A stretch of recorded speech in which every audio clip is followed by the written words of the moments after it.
Welcome to today's Seidokan Saturday. Continuing with the Pinan Yondan bunkai. First thing I want to do is take a look back at a couple of things from last week. So Ashlyn is here with me today. We already did this with Max the other night. My SD card corrupted, so we're retrying this. So we did the technique the other day with the overhead club.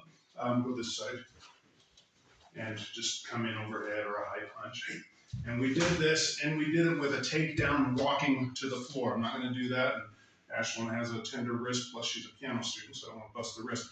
But what I didn't point out is, in addition to the pull down to the floor into the lock, we can just go straight into the Zankutsudachi position, break the elbow right here, and the same thing, turning and pressing the wrist. Then I would break that across, or simply pin here at the elbow in the armbar. Now, in real life, I hate the word street fighting, public violence situations, I'm typically not going to try to put somebody in a hold, especially if they've come in with a weapon. I'm going to go ahead and just break that back away.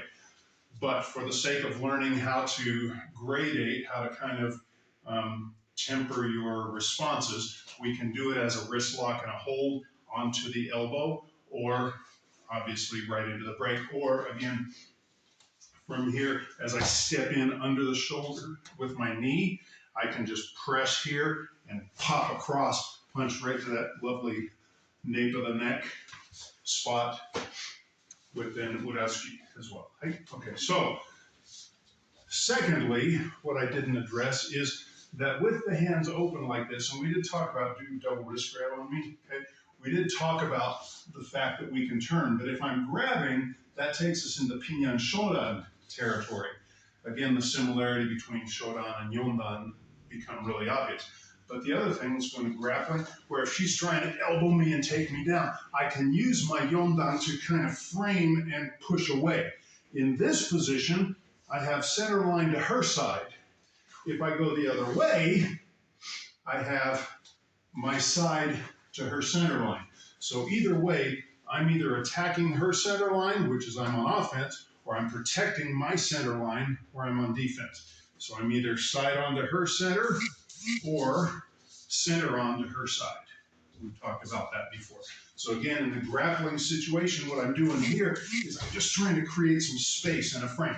I'm just pushing away, using whatever grappling position I can to create that space. From here, again, we can go right into those same lock and hold positions that we did with the overhead club. But that's just another application of this. We get the same thing in Kusanku and some other Kata, where this is a framing away. The other aspect of this is that as I frame away, I'm also pulling my hips back, because a common thing to do in this situation would be to throw knees. So if she's coming up trying to knee me, and I frame away and move my hips back, that creates some space and protection where I can then go to work or re-engage and go in, depending on what proximity I'm comfortable fighting in, okay? With that said, moving on to the next technique. Now this was connected to the end of the first couple of techniques as the armbar or as the juji gatame, which again, if I create this space, I can then come in, create the choke, and hook leg, push down, and so forth. Next, we're going to use this as a start point, moving into the Morote Uke. So a couple points on Morote Uke. Go ahead and step off the side that way for just a sec. On Morote Uke, the two-handed, I distinguish hand positions based on where my hip position is. With my hips fully square forward in an even stance, typically this would be a full block and punch. That comes more from the Shaolin roots, where the block and punch happen together.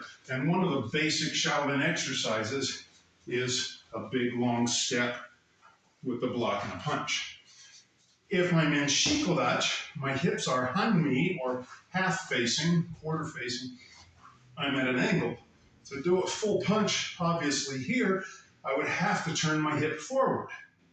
So in shikodachi, I'm not going to go all the way forward. Now we we do have the kagizuki, the cross hook punches from Wansu and Naihanchi katas. But in this position, typically we're throwing our Morote Uke in a swinging arc. And so as I'm coming up, I'm going to have the inverted fingers up, back of the hand down position. So in Shikodachi, when I do Morote Uke for my dojo, my students, then this is one of the little changes. And I had this long discussion with Jody Paul, and when he was teaching it, he always did it palm down. And I know that there are some that always do the same way. I'm not a fan of homogenizing things. I want to stay as close to the root of Toma's karate as possible. But even Toma changed as he evolved. Then there are some of our guys who've radically changed some of Toma's original versions of things. And each dojo to themselves, we're all within the parameters. But this is one of the little distinctions that I make. And I did a whole seminar in North Carolina with a bunch of the guys. It was a fun time on knife hand block and how we have this version, we have this version, we have this version, we have this version, and there are a variety of ways of doing Seidokan. Again, Paul Sensei always said, oh, well, they just throw the hands, right? In Okinawa, they just throw the hands out like it's here. And that's okay, but there are a variety of ways to do things. So with that said, when I do, instead of the full Shaolin hips square, feet square, forward here, when I do Shikodachi, we're throwing this way. Well, at the end of Pinan Yondan, that's our hand position. In Pinan Yondan, we're coming from the cup and saucer, the stacked hands hit, and my hip is now not on me, half facing, but I'm turning to Zenkutsudachi, pushing my hip forward.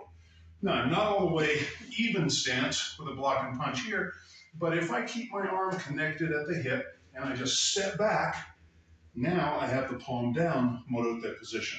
And as I shift my hip, then I come to the palm up. So throwing from the bottom, palm up, turning the hip forward, palm goes down, stepping forward, arm extends with the hip pushing. So my shoulder and elbow are connected to my hip distance.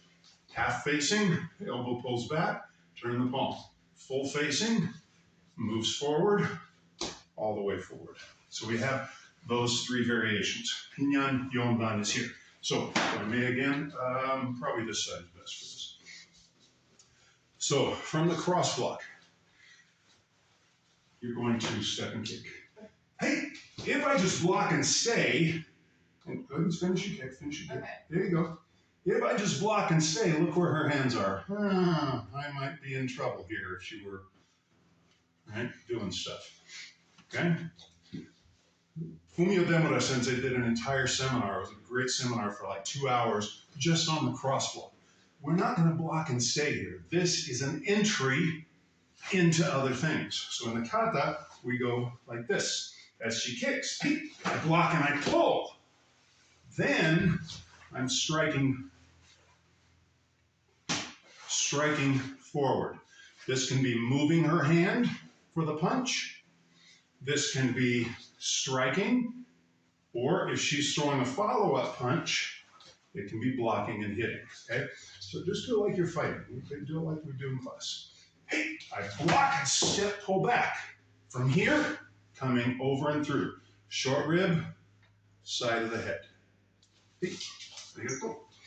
So pulling, a lot of things we can do. We did the cross, the wrist cross break. We did it as a choke. In this case, we're doing it as a pull and throw.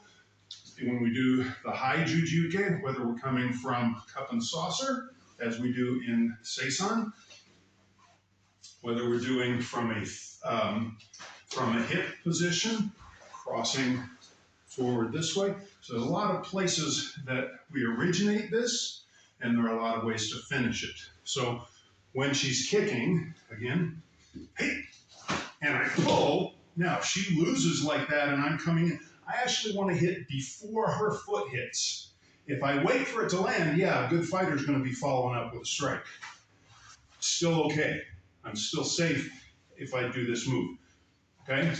If I catch her before she comes down, get her right as she's coming in, okay? Now, different people are gonna land different ways. She's really stiff and new, and that's okay. You're new to this, it's fine. So, depending on where they land, I may get a good pull this way. Now look where she is, way sideways. This is gonna be a rib shot. Now I have to come over and down in order to hit. So we have to watch what the hands are doing as we pull, time according to where the foot lands. But it's essentially block, pull, Morote Uke into the strike. Thank you, my dear. So, Morote Uke, Ehachiota sensei from Matsubayashi-ryu under Nagamine emphasized that this, even just the basic block has a punch component built into it. Especially the Morote has a very overt punch built into it rather than covert, but it's kept a little bit hidden. So we're taking advantage of the double. Now again, we could go into this with the grappling position, like where we started, here or here in the in Kano's judo, the kumikata position, or the wrestling tie-up position. That's another application. Go back and watch the older videos I did way back when, and you'll see some more about Morote Uke. And again, that's a whole seminar in and of itself. But our bunkai for today, block, pull, double strike. That's it for Pinan Yondan for today. Thank you, Ashlyn, for joining me and helping me out with that. Thank you for joining. As always, like, share, subscribe, hit the bell, tell a friend, leave a comment. Do all those things where we can engage together. And thank you again. Until next week, as always, let's keep practicing.